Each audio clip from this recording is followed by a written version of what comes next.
The champagne glass trembled in my hand as I adjusted the straps of my only nice dress. A navy blue number I'd bought on clearance 3 years ago, when I still believed in happy endings. The fabric had grown slightly loose around my waist, a testament to the countless meals I'd skipped to stretch our budget just a little further. Tonight was supposed to be our night. Our triumph. I stared at my reflection in the bathroom mirror of the upscale restaurant where Wyatt's graduation celebration was being held. The fluorescent lighting cast harsh shadows under my eyes, making the exhaustion I'd been carrying for 4 years impossible to hide. My hands, once soft and manicured, now bore the calluses of countless double shifts, rough patches that told the story of a woman who had sacrificed everything for love. The door to the bathroom swung open and laughter spilled in from the dining room beyond. His family. His colleagues. His new world. A world I had helped build brick by brick, dollar by dollar, dream by dream. I thought about the envelope tucked safely in my apartment drawer at home. The one containing every receipt, every bank statement, every piece of documentation that proved what I had given up for him. $53,000. That was the exact amount I had poured into Wyatt's medical education over 4 years. Money earned through split lips from smiling at rude customers, aching feet from 14-hour shifts, and sleepless nights when I worked my cashier job after pulling a double at the restaurant. My phone buzzed against the marble countertop. A text from Wyatt. "Where are you? They're about to start the toasts." I took a deep breath and smoothed down my dress one final time. Tonight, Dr. Wyatt Jacob would officially celebrate his achievement. And I would be right there beside him, finally ready to step into the future we had built together. If only I had known what was coming. The dining room buzzed with the kind of sophisticated energy that money and education created. Wyatt's parents had spared no expense for this celebration. Crystal chandeliers cast warm light over tables draped in white linen, and servers moved like ghosts between guests carrying trays of hors d'oeuvres that probably cost more than I made in a day. I spotted Wyatt immediately. He stood near the head table, looking devastatingly handsome in his tailored black suit, the one I had helped him pick out and pay for just last month. His dark hair was perfectly styled, his smile bright and confident as he shook hands with professors and potential colleagues. This was his moment to shine. "Layla." His voice carried across the room as he spotted me. "There you are." I made my way through the crowd, accepting congratulations from people I'd never met but who somehow knew about my role in Wyatt's success. "You must be so proud," an elderly woman in pearls said, patting my arm. "Wyatt told us how supportive you've been." Supportive. Such a small word for such a monumental sacrifice. Wyatt's arm wrapped around my waist as I reached his side, and for a moment, everything felt right. This was what I had worked for. This moment when we would stand together, triumphant. "Everyone," Wyatt's father, Mr. Anthony Jacob, called out, tapping his wine glass with a silver knife. "If I could have your attention, please." The room fell silent. Wyatt squeezed my hand and I felt a flutter of anticipation in my chest. This was it. The moment when Wyatt would acknowledge everything I had done, when he would tell his family and friends about the sacrifices we had made together. When he would finally ask me to marry him now that his career was secured. "As you all know," Mr. Jacob continued, "we're here tonight to celebrate my son's incredible achievement. 4 years of medical school, outstanding grades, and now a prestigious residency at Metropolitan General Hospital. Wyatt, we couldn't be more proud." Applause filled the room. Wyatt's smile widened and he stood a little straighter beside me. "But I think Wyatt has something he'd like to say," his father continued, gesturing toward his son. Wyatt released my hand and stepped forward, accepting a microphone from one of the servers. His eyes swept across the room, pausing briefly on me before moving on. Something cold settled in my stomach, though I couldn't yet name it. "Thank you all for being here tonight," Wyatt began, his voice carrying the confidence of someone who had never doubted his place in the world. 4 years ago when I started this journey, I knew it would be challenging. I knew I would need support, dedication, and sacrifice. I nodded, my heart swelling. "Here it comes. I want to thank my parents first and foremost for believing in me, for their financial support, their emotional support, and for never letting me doubt that I could achieve my dreams." "Wait, financial support?" I blinked, confusion clouding my thoughts. His parents had helped with living expenses during his first year, but after that, I also want to thank my professors, my mentors, and my fellow students who challenged me to be better every day. The cold feeling in my stomach spread to my chest. Why wasn't he mentioning me? Where was the acknowledgement of my 60-hour work weeks, my empty savings account, my sacrifice? Wyatt's eyes found mine across the room, and for a split second, I saw something there that made my blood freeze. Not love. Not gratitude. Not even guilt. It was pity. And finally, Wyatt continued, his voice taking on a different tone, sharper, more distant, I want to acknowledge Layla. Relief flooded through me. Here it was. Finally. Layla has been a part of my journey. She's worked very hard and I appreciate everything she's done. The words hung in the air like smoke, vague and insubstantial. Worked very hard. Appreciate everything she's done? I felt like I was hearing someone else's story, not my own. But Wyatt wasn't finished. However, as I begin this new chapter of my life as a physician, I realize that I need to make some difficult decisions about my future. The room had gone completely silent. Even the servers had stopped moving, sensing the tension that was building like a storm cloud overhead. Layla, Wyatt said, his eyes meeting mine directly now. You've been there for me during my student years and I'll always be grateful for that. But the truth is, as a doctor, I need a partner who can match my professional and social standing. Someone who understands the demands of my career, who can navigate the social expectations that come with my position. The words hit me like physical blows. I could feel the blood draining from my face, my hands beginning to shake. A waitress and a cashier. He paused, letting the words sink in, making sure everyone understood exactly what he was saying. Simply doesn't fit into the world I'm entering now.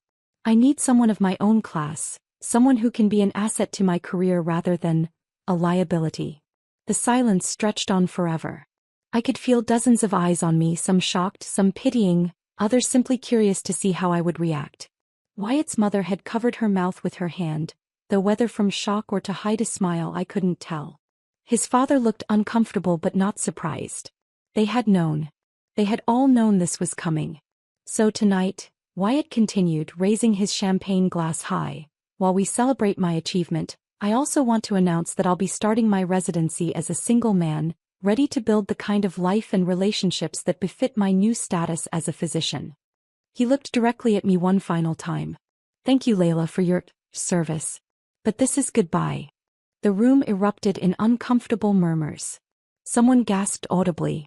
I felt hands reaching for me, voices asking if I was okay, but it was all filtered through a haze of humiliation and disbelief. 4 years of my life, my youth, my money, my dreams. 4 years of believing that we were building something together, that his success would be our success, that love was enough to bridge any gap between us. I had been so naive. Wyatt was still standing there, champagne glass raised, waiting for the room to toast his freedom. His expression was expectant, almost impatient, as if he was annoyed that I hadn't already made a graceful exit. That's when something shifted inside me.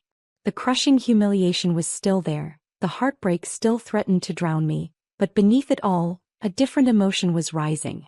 Something harder, colder, more dangerous than grief. I reached for my own champagne glass with steady hands. The room watched, waiting to see if I would break down, storm out, or beg for another chance. Instead, I raised my glass with a smile that probably looked serene to everyone watching.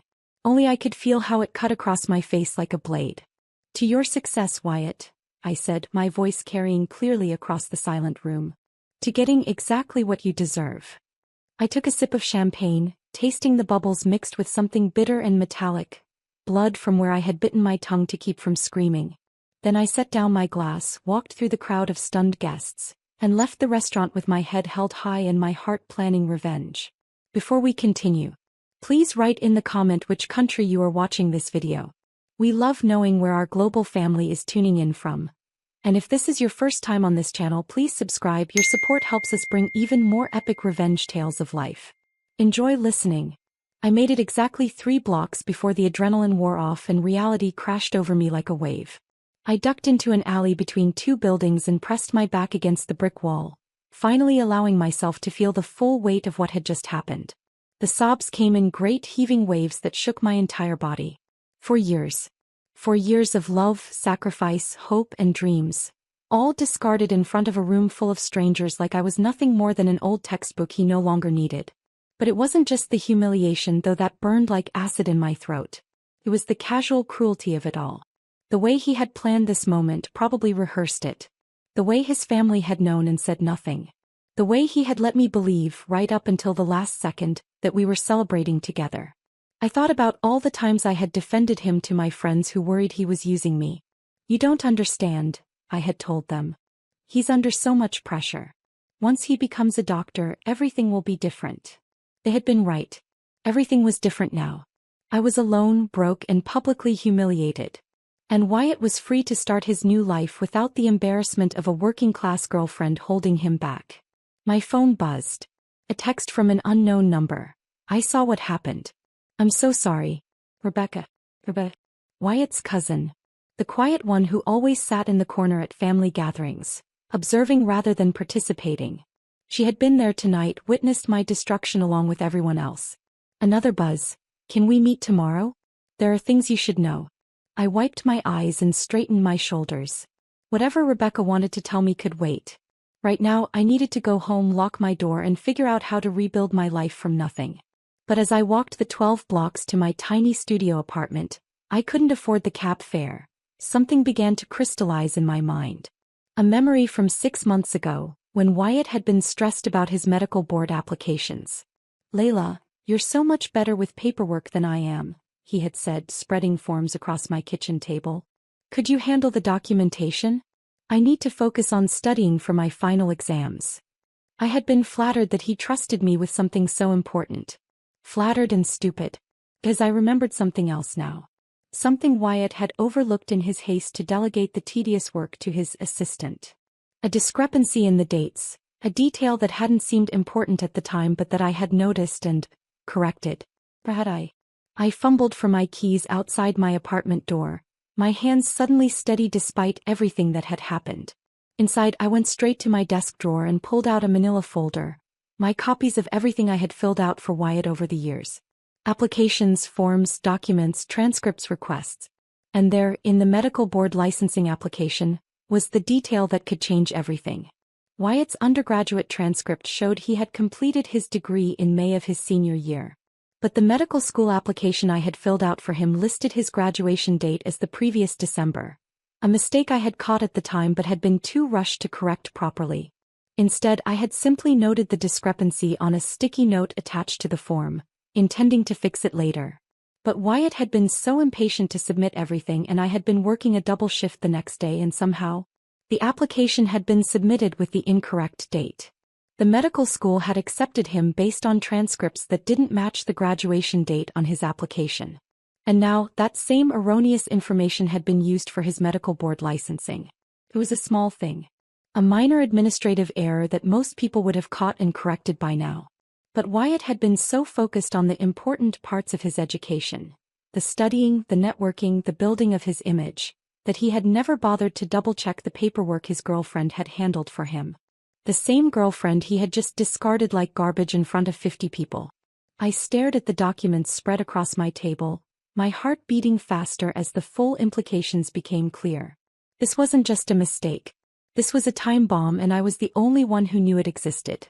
And as of tonight, I was the only one who had any reason to defuse it. My phone rang, jarring me from my thoughts. Wyatt's name appeared on the screen, probably calling to make sure I wasn't going to make a scene or embarrass him further. I let it ring. It rang again 5 minutes later. Then again. Then again. By the fourth call, curiosity got the better of me. I answered. "Layla, thank God." Wyatt's voice was strained, lacking the confident tone he had used just hours earlier. "Look about tonight." "Congratulations, Dr. Jacob," I said, my voice artificially bright. "How does it feel to be free of your liability?" "Layla, please. I know tonight was difficult. But surely you understand that I had to make a clean break. For both our sakes." "Oh, I understand completely. You're absolutely right. We're from completely different classes now." There was a pause. "I'm glad you see it that way. I was worried you might react badly." "React badly?" I laughed, and the sound surprised even me with its genuine amusement. "Wyatt, why would I react badly to getting exactly what I deserve? That's That's very mature of you, Layla. I knew you'd understand eventually. I understand perfectly. In fact, I understand so many things now that I didn't before. Another pause, longer this time. What do you mean? Nothing you need to worry about, Dr. Jacob. After all, you have a career to focus on now. A very important, very prestigious career that requires your complete attention. Layla, you're starting to sound. I have to go, Wyatt. I have a busy day tomorrow. Good luck with everything. I hung up before he could respond and turned off my phone. Then I spread the documents out on my table again and began to plan. The next morning, I dressed carefully for my meeting with Rebecca. Not in my work clothes or my one nice dress, but in something in between. Jeans and a sweater that suggested I was doing fine, thank you very much, despite having my life destroyed the night before. We met at a small cafe downtown, the kind of place where Wyatt would never think to look for either of us.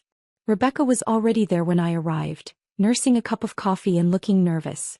Layla, she said, standing as I approached. I'm so sorry about last night. I wanted to say something, but it wasn't your place, I finished, sitting down across from her. I get it. Family loyalty and all that. Rebecca flinched. It wasn't loyalty. It was cowardice. I should have warned you. Warned me about what, exactly? She took a deep breath. Wyatt's been planning this for months. Ever since he got accepted to his residency program. He told my mom that he needed to upgrade his image before starting his career. Said he couldn't afford to be associated with working-class trash like me? Those weren't his exact words, but... She nodded miserably. Layla, I want you to know that not everyone in the family agreed with what he did. The way he did it was cruel and unnecessary. I sipped my coffee, processing this information. But you all knew it was coming. We knew he was going to break up with you. We didn't know he was going to humiliate you publicly like that. Rebecca leaned forward. There's something else you should know. Last month, at my cousin Jake's wedding, Wyatt was already introducing himself as single to some of the other doctors' daughters who were there. The coffee turned bitter in my mouth. I see. He's already started dating someone new. Dr. Ruby Gabriel. She's a surgeon's daughter, went to Yale, very appropriate for someone of Wyatt's new status. I set down my cup carefully, fighting the urge to throw it across the room. How long? 3 weeks, maybe more. Layla, I'm telling you this not to hurt you more, but because I think you deserve to know the truth about who you've been supporting all these years. I nodded slowly. 2 weeks. He had been planning his new life, complete with a replacement girlfriend, while I was still emptying my savings account to pay for his graduation expenses. Rebecca, I said finally, I want you to know that I appreciate you telling me all this. Really. It helps me understand some things. What things? I smiled, and this time it wasn't bitter or broken. It was the smile of someone who had just figured out the rules of a game she hadn't known she was playing. It helps me understand exactly what kind of man your cousin really is. And exactly what he deserves. Rebecca's eyes widened slightly. Layla, what are you planning? Nothing illegal, don't worry. Nothing that will hurt anyone who doesn't deserve it. But Wyatt made a mistake last night. What mistake? I gathered my purse and stood up. He forgot that I'm the one who handled all his paperwork for the past 4 years. Every application, every form, every document. And sometimes when you trust someone else to handle the details of your life, those details don't get handled as carefully as they should be. I don't understand. You will. Thank you for the coffee, Rebecca. And thank you for being the only decent person in your family. I left her sitting there looking confused and worried. But I had work to do. My first stop was the Metropolitan General Hospital website, where I looked up the contact information for their residency program coordinator. My second stop was the State Medical Board's website, where I found their licensing verification department. And my third stop was back to my apartment, where I laid out all of Wyatt's paperwork one more time and began making phone calls. Hello, this is Layla Tiago calling regarding an administrative discrepancy I discovered in Dr. Wyatt Jacobs' medical board application, I said to the first person who answered at the licensing department. What kind of discrepancy, ma'am? Well, I was helping Dr. Jacob organize his documents, and I noticed that his undergraduate graduation date doesn't match what's listed on his medical school application, which was then transferred to his medical board licensing. I'm concerned there might have been an error that needs to be corrected. There was a pause as the woman accessed Wyatt's file. I see. And what is your relationship to Dr. Jacob? I'm his administrative assistant, I said, the lie coming easily. I've been handling his paperwork throughout medical school. Well, this is certainly something we need to look into. Can you provide the correct graduation date and supporting documentation? Of course. I have copies of everything here. Excellent. I'm going to need you to come in this afternoon to provide those documents and make a formal statement. This type of discrepancy in licensing applications is taken very seriously. My heart began to race. How seriously? If there's been misrepresentation on the application, it could result in suspension or revocation of the medical license, depending on the circumstances and whether it was intentional. Perfect. I'll be there at 2 o'clock, I said. My next call was to Metropolitan General Hospital. Residency Program Coordinator's office. This is Evelyn speaking. Hi Evelyn, this is Layla Tiago calling about one of your incoming residents, Dr. Wyatt Jacob. I'm afraid there's been an administrative error discovered in his medical board licensing that might affect his ability to start his residency. What kind of error? Apparently there's a discrepancy in his graduation dates between his undergraduate transcript and his medical school application. The medical board is reviewing his license right now to determine if it was misrepresentation. Oh my, that's very serious. Is his license in jeopardy? I honestly don't know. I'm just the person who discovered the error while organizing his documents. I thought you should be aware in case it affects his start date. Yes, absolutely. Thank you for calling. I'll need to discuss this with the program director immediately. Do you have a contact number where Dr. Jacob can be reached? I gave her Wyatt's number with a smile in my voice. He should be available all day today. By the time I hung up, I was practically vibrating with anticipation. But I wasn't done yet. My final call was to Wyatt himself. He answered on the first ring. Layla? I wasn't expecting to hear from you today. Oh, I'm sure you weren't. I've been thinking about our conversation last night and you're absolutely right. We really are from different classes now. I'm glad you understand. I do. In fact, I understand so well that I realized I should probably return something that belongs to you. Return something? Well, all those documents and forms I filled out for you over the years. I made copies of everything, just to be safe. But since you don't need my help anymore, I figured you should have them back. There was a long pause. Layla, what exactly are you talking about? Oh, just your medical school applications, your board licensing forms, your residency applications. All the paperwork that was too tedious for someone of your intellectual caliber to handle personally. You still have copies of all that? Every single page. Including some interesting discrepancies I noticed but never got around to fixing. The silence stretched so long I thought he might have hung up. What discrepancies? His voice had gone very quiet. Oh, I'm sure it's nothing important. Just some dates that don't quite match up between your transcripts and your applications. The kind of administrative error that someone of my class might make, Layla. His voice was sharp now, all pretense of politeness gone. What have you done? Me? I haven't done anything, Wyatt. I simply noticed an error and reported it to the appropriate authorities. After all, I would hate for someone of your caliber to have their reputation damaged by sloppy paperwork. You reported it? To who? To the medical board, of course. And to Metropolitan General, since they should probably know if there are questions about their incoming residents' licensing. I mean, I'm just a waitress, but even I know that kind of thing is important. I could hear his breathing getting faster. Layla, listen to me very carefully. Whatever you think you're doing, you need to stop. This could ruin my entire career. Could it? That seems like quite an overreaction to a simple administrative error. Unless, of course, it's not actually an error. You know damn well it's an error. You're the one who filled out those forms. I'm the one who filled out those forms according to the information you gave me, Wyatt. If there were mistakes, perhaps you should have been more careful about the details instead of leaving them to your liability to handle. Layla, please. I know you're angry about last night, but this isn't the way to handle it. You could destroy everything I've worked for. Everything we worked for, I corrected. Or did you forget whose money paid for that education you're so proud of? I'll pay you back. Every penny. With interest. Will you? That's very generous. Unfortunately, money can't buy back 4 years of my life, can it? What do you want? Tell me what you want and I'll do it. I leaned back in my chair, savoring this moment. Wyatt Jacob, the man who had publicly declared me beneath his notice, was begging me for help. I want you to understand something, Wyatt. Last night you said I wasn't your class anymore. You were wrong. I was wrong. I was completely wrong. Layla, I was never your class. I was always better than you.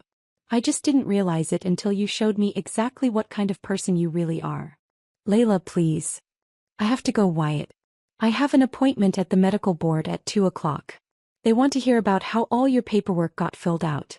I'm sure they'll find it very interesting. Don't do this. I'm begging you. Remember what you said last night? Thank you for your service, but this is goodbye. I hung up and turned off my phone. The medical board office was a sterile place filled with fluorescent lights and government-issue furniture. I sat across from Mrs. Florence, a middle-aged woman with kind eyes and a no-nonsense attitude, as she reviewed the documents I had brought. So you filled out all of these applications on Dr. Jacob's behalf? She asked. Yes, ma'am. He was very busy with his studies and asked me to handle the administrative work. And you noticed this discrepancy in graduation dates at the time? I did. I made a note about it, intending to correct it, but Dr. Jacob was anxious to submit the applications quickly, and I was working 2 jobs at the time. Somehow it slipped through. Mrs. Florence nodded, making notes in Wyatt's file. And you're just bringing this to our attention now because? I had prepared for this question. Because last night I realized that I might not be seeing Dr. Jacob anymore, and I thought I should make sure all his paperwork was in order before I moved on. I would hate for any mistakes I made to hurt his career later. It wasn't entirely a lie. I see. Well, this is definitely something we need to investigate thoroughly. Misrepresentation on medical board applications, even unintentional, is a serious matter. What happens now? We'll need to verify his actual graduation date with his undergraduate institution, review his medical school admission process, and determine whether this discrepancy constitutes grounds for license suspension or revocation. How long does that take? Several weeks at minimum. In the meantime, Dr. Jacob's license will be temporarily suspended pending the investigation. My heart soared, but I kept my expression neutral. I see. And if it was just an innocent mistake? If we determine that it was an unintentional error with no intent to deceive, he'll likely face some administrative penalties but keep his license. However, if we find evidence of intentional misrepresentation... She didn't need to finish. I understood. Thank you for bringing this to our attention, Ms. Tiago. It takes courage to report these kinds of issues, especially when it involves someone close to you. I just want to do the right thing, I said, and for the first time in this whole process that was completely true. My phone had 17 missed calls from Wyatt by the time I turned it back on. 17 increasingly frantic voicemails begging me to call him back, to fix this, to explain to the medical board that it was all a mistake. But I wasn't ready to talk to him yet. First, I had one more stop to make. The Metropolitan General Hospital Residency Office was buzzing with activity when I arrived. Dr. Amanda Cameron, the program director, had agreed to see me on short notice after my morning phone call. Ms. Tiago, thank you for coming in. This situation with Dr. Jacob is very concerning. I imagine it is. I'm sorry to be the bearer of bad news. We've been trying to reach Dr. Jacob all day, but his phone seems to be going straight to voicemail. I bet it was. Wyatt was probably too busy panicking to answer calls from the hospital. Is there anything you can tell us about this licensing issue? Dr. Cameron asked. We need to understand the severity of the situation before Dr. Jacob is scheduled to start his residency next month. I wish I could be more helpful. All I know is what the medical board told me, that they need to investigate the discrepancy thoroughly before they can confirm his licensing status. And you don't have any insight into whether this was an intentional misrepresentation? I paused as if considering the question carefully. Dr. Jacob is very ambitious. He's always been focused on advancing his career, sometimes to the exclusion of other considerations. Whether that extends to cutting corners on paperwork, I honestly couldn't say. Dr. Cameron made a note. We may need to postpone his residency start date pending the outcome of this investigation. We simply can't have unlicensed physicians in our program. I understand completely. Patient safety has to come first. Exactly. Thank you for bringing this to our attention, Ms. Tiago. Many people wouldn't have bothered, especially given that it might harm someone they care about. Dr. Jacob and I have different perspectives on what constitutes caring about someone, I said. I was making dinner in my tiny kitchen when Wyatt finally showed up at my door. I could hear him pounding on it from down the hall, could hear him calling my name with increasing desperation. I took my time answering. When I opened the door, Wyatt looked like he hadn't slept in days, though it had only been 12 hours since our last conversation. His hair was disheveled, his clothes wrinkled, and his eyes held the wild look of someone whose perfect world was crumbling around him. Layla, thank God. We need to talk. I thought you made it pretty clear last night that we had nothing more to say to each other. Please. Let me come in. I stepped aside and allowed him into my apartment. The same apartment he had always been slightly ashamed to be seen entering, with its cheap furniture and thin walls and view of the alley. Layla, you have to fix this. The medical board suspended my license pending investigation. Metropolitan General postponed my residency. My entire career is on hold because of a simple paperwork error. That sounds serious. Have you considered hiring someone of your own class to help you with this? Perhaps Dr. Ruby Gabriel has some suggestions. Wyatt's face went white. How do you never mind? Layla, Ruby has nothing to do with this. Doesn't she? I hear she's lovely. Very appropriate for someone of your status. I made a mistake with Ruby. I was confused, overwhelmed with the pressure of starting my career. But you're the one I care about. I laughed, and the sound was sharp enough to cut glass. Am I? That's funny because just yesterday you cared about me so much that you publicly humiliated me in front of 50 people. I know. I know I hurt you and I'm sorry. I was trying to protect you. Protect me. Yes. From the pressure, the expectations, the social obligations that come with being a doctor's wife. I thought if I made a clean break you could find someone better suited to your lifestyle. My lifestyle. You mean being poor? Wyatt ran his hands through his hair. That's not what I meant. It's exactly what you meant. You were ashamed of me, Wyatt. Ashamed of where I came from, what I do for a living, how I talk, how I dress. You wanted all the benefits of my sacrifice without any of the social cost. That's not true. Isn't it? Then why didn't you tell your family how you paid for medical school? Why didn't you mention in your speech last night that your working-class girlfriend emptied her savings account to make your dreams come true? Wyatt was quiet for a long moment. Because I thought it would embarrass you. Liar. The word hung between us like a blade. You thought it would embarrass you, I continued. Having everyone know that Dr. Wyatt Jacob needed financial help from a waitress. That the great success story of your life was built on the back of someone you considered beneath you. Layla, I need you to call the medical board. Tell them it was an honest mistake. Tell them you take full responsibility for the error. Why would I do that? Because you love me. The silence stretched between us. Wyatt watched my face hopefully, waiting for me to crumble, to give in, to sacrifice myself one more time for his benefit. I did love you, I said finally. I loved you enough to work 60-hour weeks to pay your tuition. I loved you enough to eat ramen for months so you could afford your textbooks. I loved you enough to believe that we were building something together. We are. No, Wyatt. We're not. Because love isn't a one-way transaction. Love isn't using someone up and throwing them away when they've outlived their usefulness. I never used you. Didn't you? $53,000, Wyatt. That's how much I spent on your education. Plus 4 years of unpaid labor filling out your applications, organizing your documents, managing your schedule. What did I get in return? You got my love. My gratitude. I got your condescension. Your embarrassment. Your abandonment the moment you no longer needed me. Wyatt sank into my cheap futon, his head in his hands. What do you want me to do? How can I fix this? You can't fix this, Wyatt. Some things once broken can't be repaired. But the medical board is doing their job. They're investigating a discrepancy in your licensing application. If it really was just an innocent mistake like you claim, then you have nothing to worry about. You know it wasn't intentional. Do I? Because I'm starting to think I never knew you at all. Wyatt looked up at me and for the first time I saw genuine fear in his eyes. Layla, please. I'm begging you. My entire future is at stake here. Your future, I repeated. What about my future, Wyatt? What about the 4 years I gave up for you? What about the career I could have built with that $53,000? What about the education I could have gotten, the opportunities one could have pursued? You can still do those things. I'll help you. I'll pay for you to go back to school, get a degree, whatever you want. With what money? Your residency has been postponed. Your license is suspended. And even if it wasn't, do you really think I want anything from you now? Wyatt was crying now, tears streaming down his face in a way I had never seen before.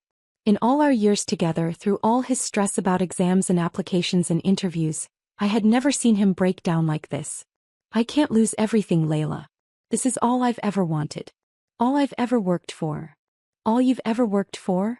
I sat down across from him, close enough to see the desperation in his eyes. Wyatt, when was the last time you actually filled out your own paperwork? When was the last time you handled your own administrative tasks, managed your own schedule, kept track of your own deadlines? That's not the point. It's exactly the point. You've spent so long having other people handle the details of your life that you forgot how important those details are. And now one of those details is going to destroy everything you think you've built. Help me fix it, please. I know I don't deserve it, but... You're right. You don't deserve it. I stood up and walked to my kitchen, pulling a bottle of water from the refrigerator. My hands were steady, my mind clear. I had never felt more in control of my life than I did in this moment. There's something else you should know, I said, returning to the living room. Something I discovered while I was organizing all your documents. Wyatt looked up hopefully. What? Remember your MCAT scores? The ones that got you into medical school. Of course.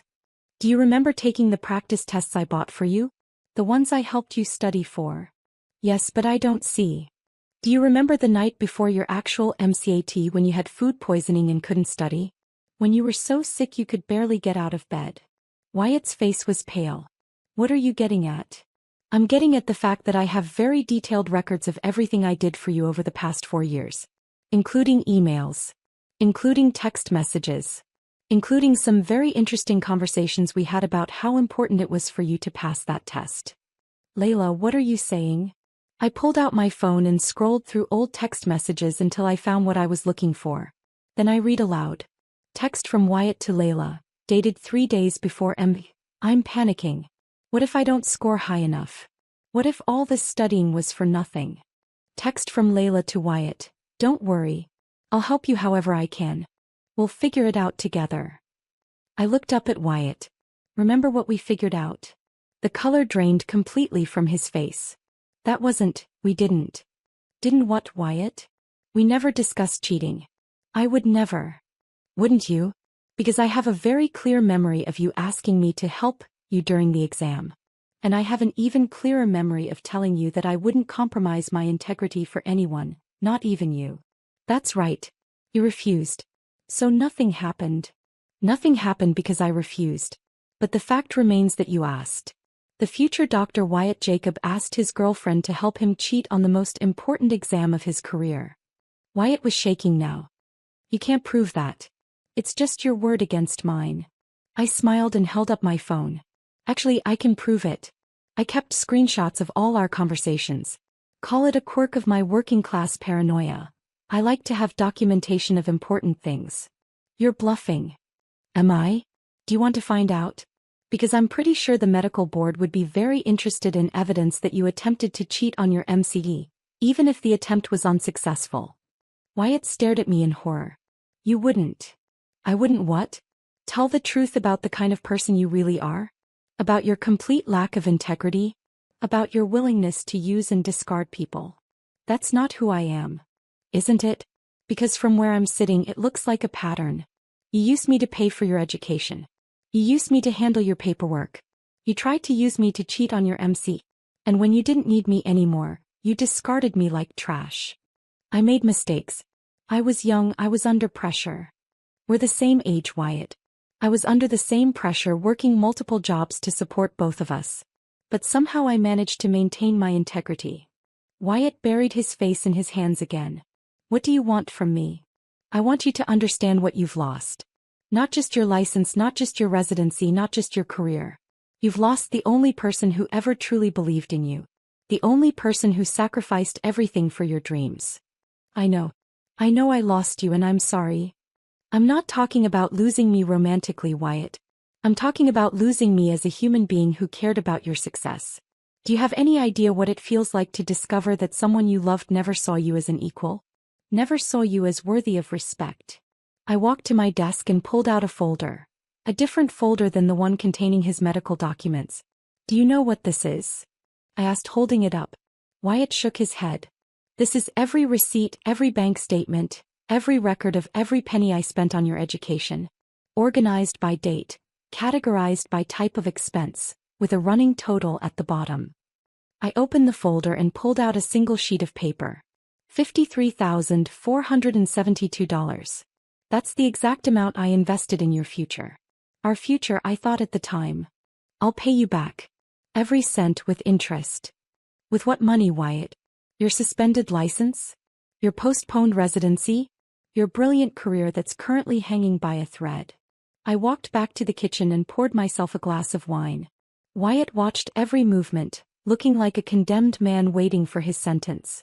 You know what the ironic thing is? I said, taking a sip. If you had just been honest with me from the beginning, if you had said, Layla, I love you but I'm worried about the social pressures that come with my career, we could have talked about it. We could have figured it out together. Would you have understood? I don't know. Maybe. Maybe not. But I would have respected you for being honest about your concerns instead of letting me believe we were building something together while you were secretly planning to throw me away. Wyatt was quiet for a long moment. Then he asked, what happens now? Now you learn what it feels like to have your future decided by someone else's choices. Just like you decided my future for me last night. Are you going to tell the medical board about the MCAT thing? I considered the question seriously. I don't know yet. It depends. On what? On whether you can convince me that you've learned anything from this experience. That you understand the kind of person you've become. I understand. I was selfish, I was cruel, I was wrong about everything. Those are just words, Wyatt. What matters is whether you mean them, or whether you're just saying what you think I want to hear so I'll fix your problems for you. Wyatt stood up and walked to my window, staring out at the alley view he had always found so depressing. What can I do to prove that I mean it? That's not my job anymore.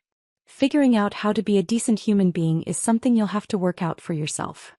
But the medical board investigation will proceed according to their standard protocols.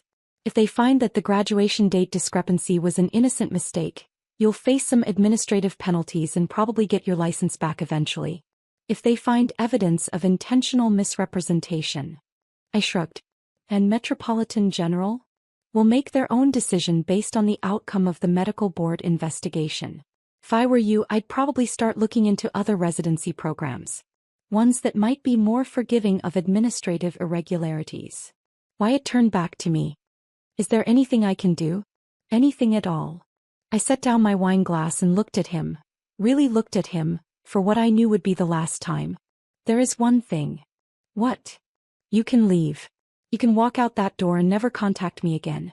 You can let me rebuild my life in peace without having to worry about you showing up to ask for more help whenever your next crisis hits. Layla. You can give me what you should have given me 4 years ago. The respect to make my own choices about my own life.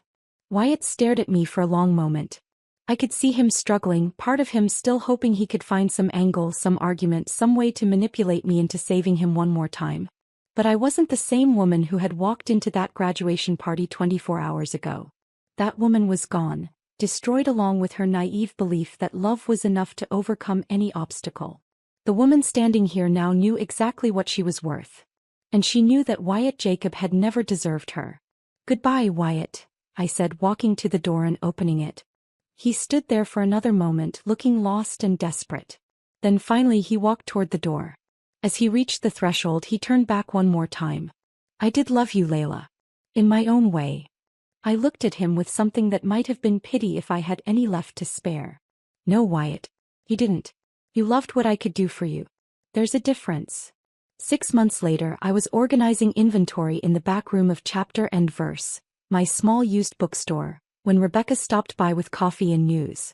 I thought you should know, she said, settling into the reading chair I kept by the back window. Wyatt's medical license was officially revoked yesterday. I looked up from the box of books I was unpacking. Revoked? Not just suspended. The medical board found evidence of intentional misrepresentation on multiple applications. Apparently, the graduation date thing was just the tip of the iceberg. Once they started digging, they found several other discrepancies. I nodded, feeling surprisingly little satisfaction at the news. The anger that had sustained me through those first few months had gradually faded into something more like indifference. And the MC thing? I asked. Rebecca raised an eyebrow. You never reported that. No. I decided it wasn't necessary. The other evidence was sufficient. That was generous of you. It wasn't generosity. It was closure. I didn't want to carry that anger around anymore. Rebecca sipped her coffee and looked around at the bookstore I had built with the money Wyatt had eventually scraped together to pay me back. Partial payment anyway, though it was enough to make the down payment on this place. You know he's been asking about you, she said. Has he? He wanted to know if you'd gotten his letters. I had gotten his letters. 3 of them over the past 6 months, each one more desperate than the last. I had read them once and then filed them away in the same folder where I kept all the documentation from our relationship. History, nothing more. He's working as a medical equipment salesman now, Rebecca continued. Making decent money actually, but he's different. Smaller somehow. Like something essential got taken out of him. Maybe something that needed to be taken out, I said, returning to my books. Maybe. Layla. Yes. I'm proud of you. For all of this. She gestured around the bookstore. For not letting what he did destroy you. I smiled. He didn't destroy me, Rebecca. He just cleared away the illusions so I could see who I really was underneath. And who are you? I looked around at my bookstore, small but mine, filled with stories of people who had overcome worse things than heartbreak and betrayal. Through the front window I could see the busy street where my neighbors stopped by regularly, where I had built something real and lasting with my own 2 hands. I'm someone who doesn't need anyone else to validate my worth, I said. I'm someone who learned that the best revenge isn't destruction. It's becoming so much more than the person who hurt you ever imagined you could be. Rebecca finished her coffee and stood to leave. Will you ever forgive him? I considered the question as I had many times over the past 6 months. I already have, in a way. Not because he deserves it, but because I deserve to be free of him completely. That's very mature. No, I said, smiling as I shelved the rescued Jane Eyre next to other stories of women who had survived and thrived. That's just very, very expensive education. The most expensive education I ever bought. But unlike Wyatt's education, this one was worth every penny. After Rebecca left, I stood behind the counter of my bookstore, watching the late afternoon sun slant through the windows, and felt something I hadn't experienced in years. Complete contentment with my life exactly as it was.